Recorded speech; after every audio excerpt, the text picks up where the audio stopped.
Hello, my name is Chris Coulter. I'm the CEO of Globescan, and I am thrilled to present some of our recent global public opinion research that took place in June this year to try and understand what is the new normal that's evolving in this very challenging, disruptive moment that we're all going through across the world.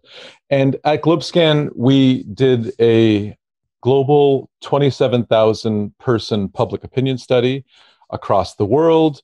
And it took place in June, so it was deep into the coronavirus pandemic, and also the beginnings of the economic anxieties that were happening, and also issues like Black Lives Matter were also transpiring. So a very robust agenda, and we wanted to understand what are the changes and how is the world shifting, and what are the implications of this for business in particular. So the first overall important takeaway from this detailed survey was that, yes, the COVID-19 crisis is foremost in people's minds and people are concerned about it, but it's remarkable that other issues like climate change and the inequality agenda are also top of mind and urgent issues demanding attention from the general public. So every year we ask a question about different types of issues, and this is 27 countries, 27,000 interviews responding to ratings of the seriousness of various issues. So 68% of the world believes that coronavirus is a very serious issue. So that's a very high ceiling. And just below that, we have concerns of climate change, with 60% of the world saying it's a very serious issue, depletion of natural resources being a very serious issue as well, and even extreme poverty at 57%, not terribly far behind the coronavirus as very serious issues. There is some variability. We're seeing some movement. There's an increase in concern for climate change overall across the world, gradual but important.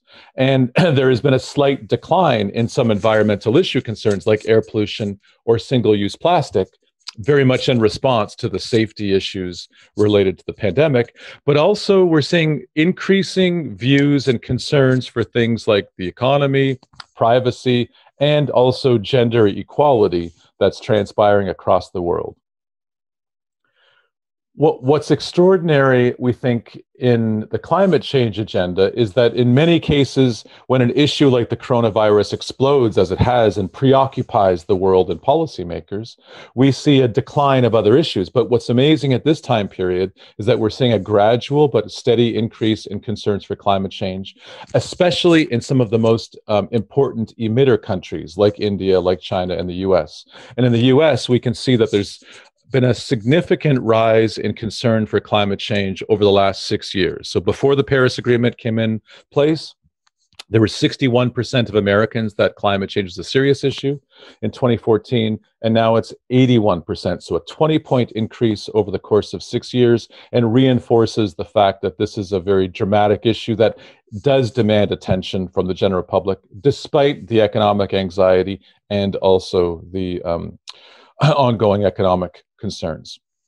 And when we ask the people across the world how they would like to see us build the economy back together, 55% of the world believes we should restructure the economy in a way that addresses climate change and inequality issues, and 45% believe we should go back to normal, especially in countries in Asia. That's the sort of preoccupying perspective of being a bit more conservative and go back to the way things were. But across the world, especially in the Northern Hemisphere, a huge appetite for a restructured, build back better type economy. The second overall finding on the new normal relates to a deep reevaluation at a values level, according to people across the world, on some issues. And in 2019, so a year ago, we asked these attitudinal questions to people across the world. And we saw there were significant views that we should consume less to preserve the environment for future generations. 66% of people across the world believed that a year ago. 64% thought that there was an instinct to reduce their personal environmental footprint. 50% thought that they were willing to pay more for brands that improve society and the environment. And a small 1/3 of the population had this conflictual view of what's good for me is not good for the environment, so a trade-off. 12 months later, in the midst of this dislocating time, we see dramatic shifts here. Significant increases in the percentage of people that we think we need to consume less, and that reevaluation of consumption around the importance of sustainability and future generations comes out quite sharply. We also see an increase in urgency and hope to try and reduce our personal footprints. There's a 7-point increase when it comes to supporting products and services that are more purposeful. And we also see this increase, significant increase, 13 points over the course of a year, in people having this trade-off anxiety between what they believe is good for me, what I desire, and the environmental impacts.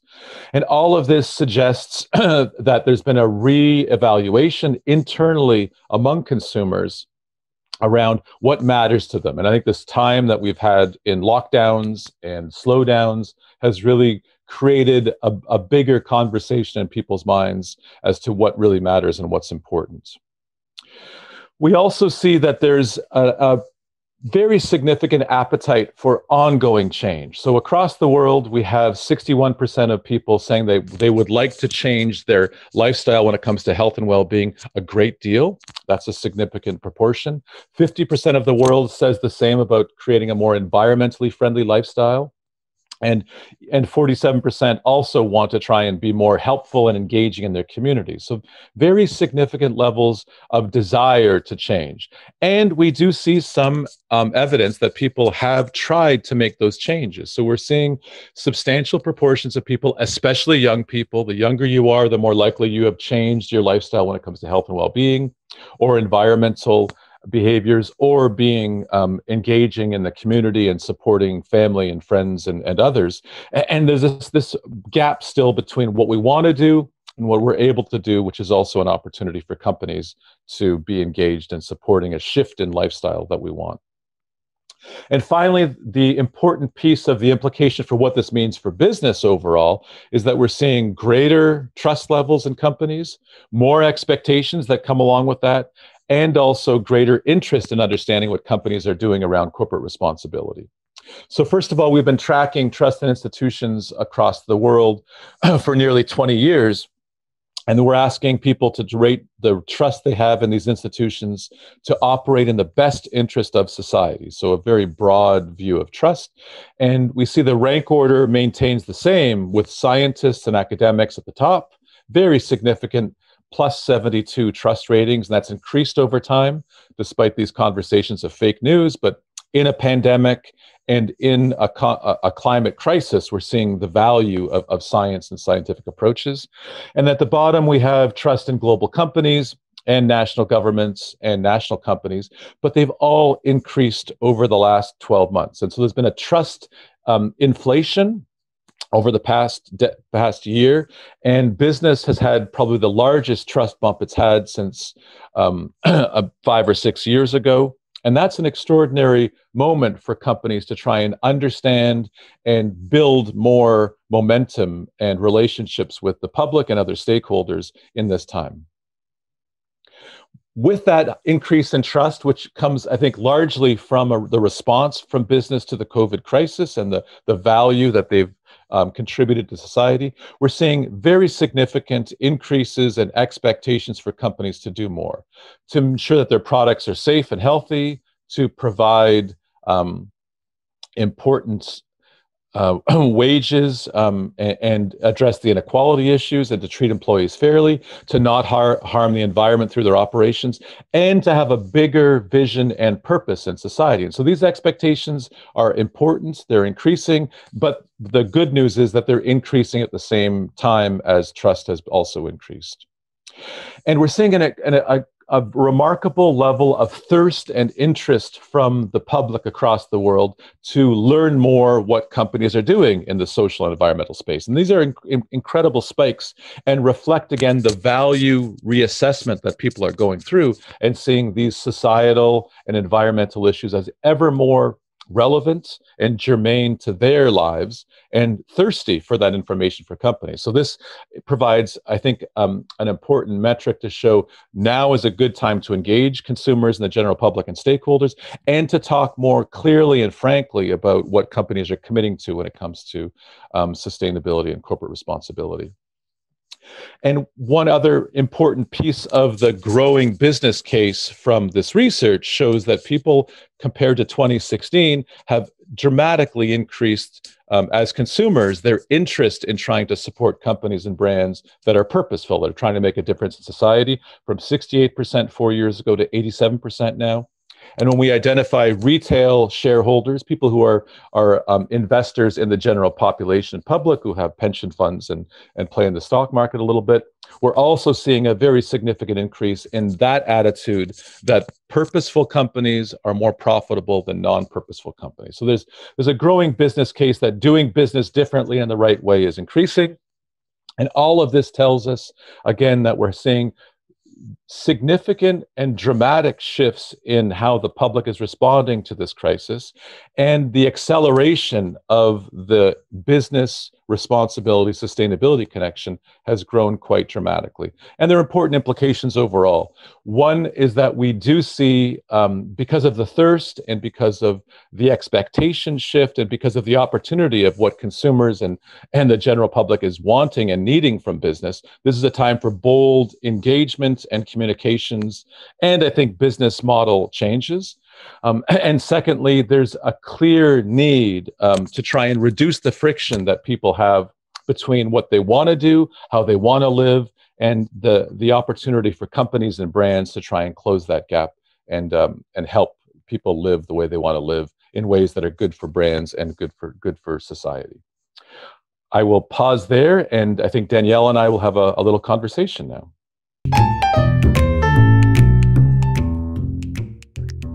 Hi, my name is Daniela. I'm the Corporate Communications and Sustainability Director for L'Oréal Israel, and I'm very happy to be with my friend Chris. Chris, it was a very interesting presentation. Thank you for that. And a few questions, if I may. So quite surprisingly, your research shows that climate change, natural resources, and other environmental issues are still very high on the most serious issue list for people, even more than the state of the global economy and social division, etc. How do you explain that? I would think that at times like this, when many people are kind of experiencing economic hardships, the picture would be a bit different. How do you explain that? It's a very good question. And one of the hypotheses before our research was, would issues like climate change drop off the priority list for people given the pandemic and the economic challenges? So, and the inequality conversations that are accelerating. But as we saw, that climate change maintains or has increased levels of concern. And I think this is testament to a long conversation with the general public on climate change, on one hand. This has been a long time coming, since the 90s. Environmentalists and some policymakers have been trying to engage the public on climate change.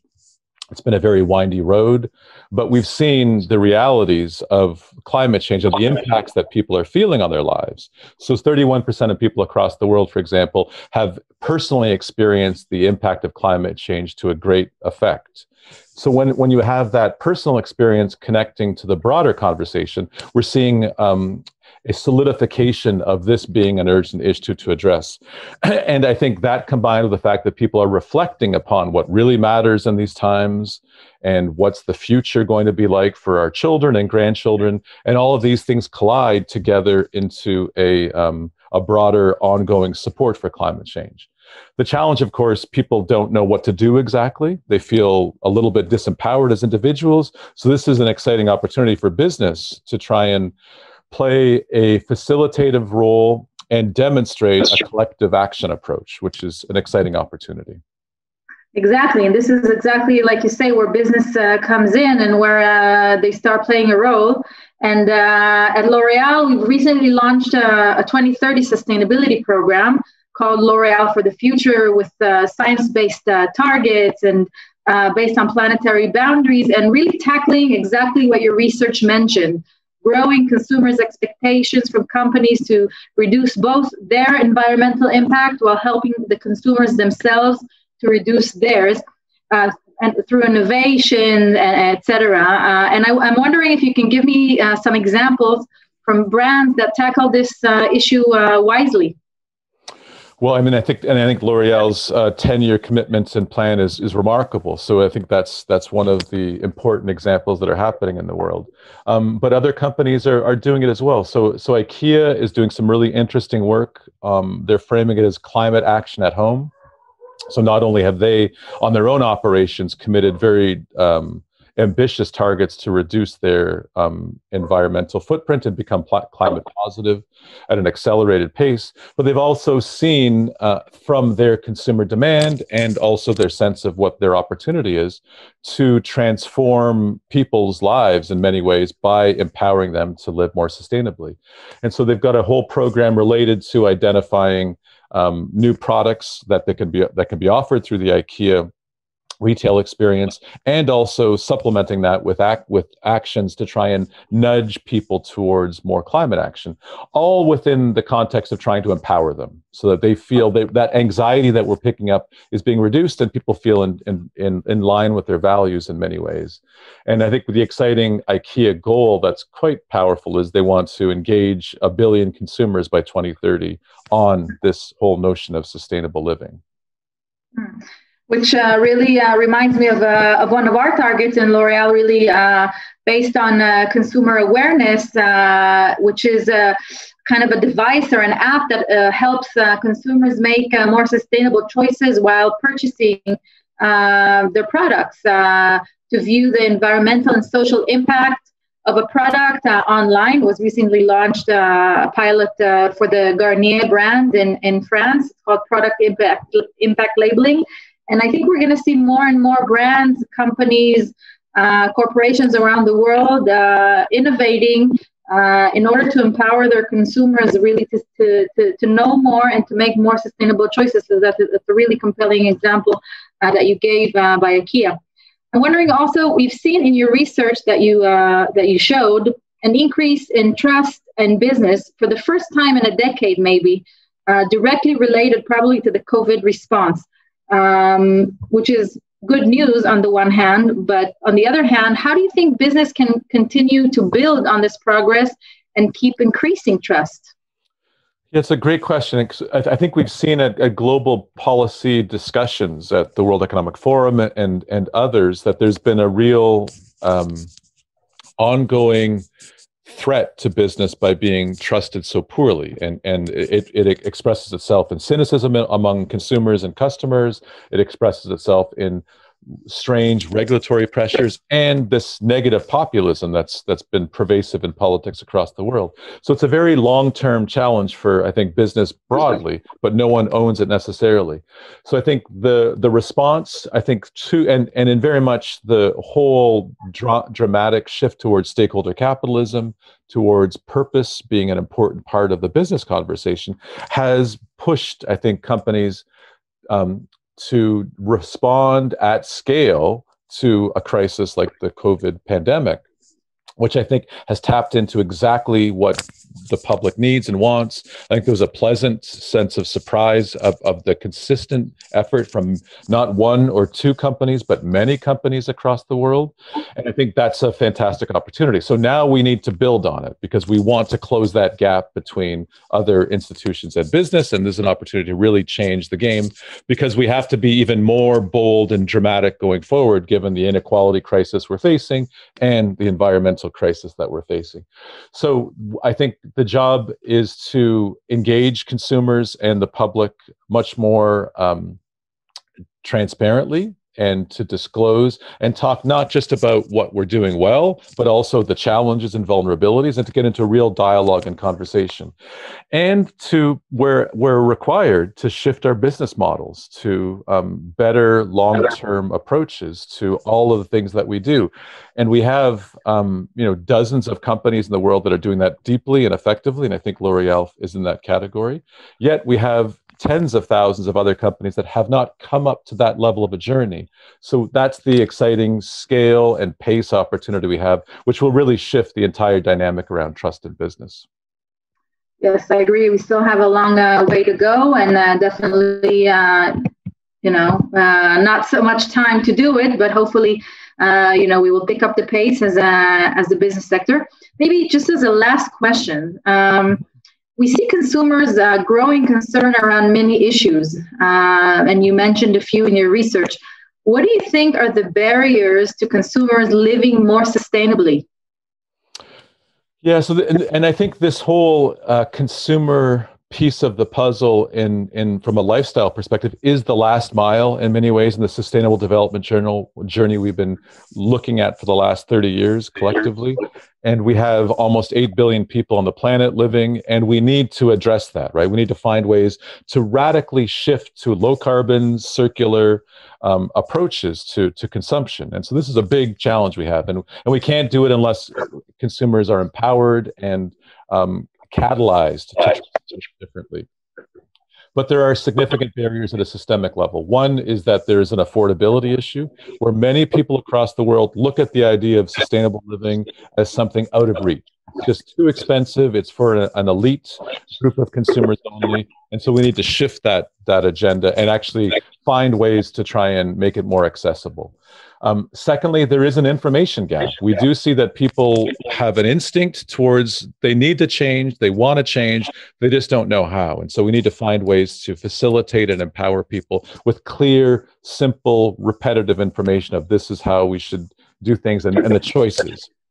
Thirdly, we need to create products and services and brands in the market that actually feel different. I mean, one of the challenges people have is that the incremental differences between two cans of soup, to think of a banal example, is this soup that much different from this soup?